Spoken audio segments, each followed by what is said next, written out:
Star FM Sports News.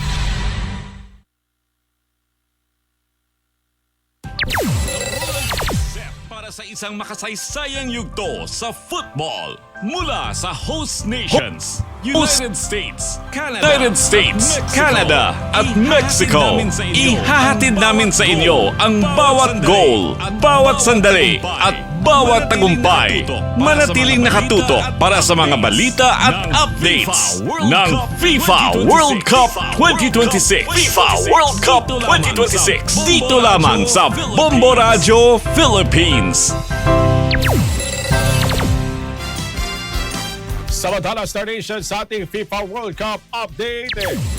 Matindi ang kasabikan ngayon sa Spain habang puspuso na paghahanda ng bansa para sa nilalapit na FIFA World Cup 2026 final sa darating po yan na July 19, kung saan makakaharap na kanilang pambansang koponan ang defending champion na Argentina.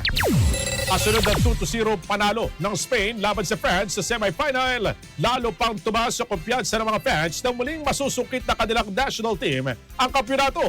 Patuloy ang masinsinang pagsasanay ng tropa ni Coach Luis de la Fuente na nakatutok sa kondisyon ng mga key players gaya ni Lamine Yamal at Pedro Porro upang matiyak ang kaandaan sa pinakamahalagang laban ng torneo.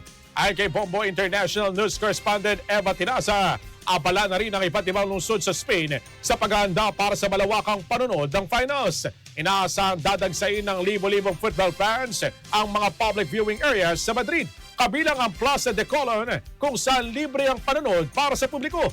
Dahil dito, pinaigting ng mga otoridad at seguridad sa mga lugar na inaasa pagtitipunan ng mga fans.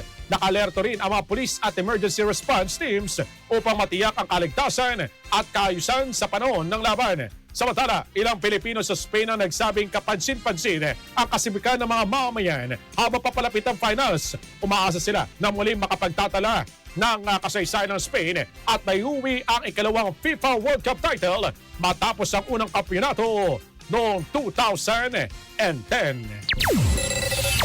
Star FM News Connect. At yan ang FIFA Up 2026 updates.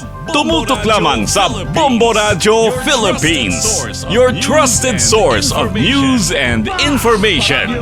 Bas! Paradyo! Bombo!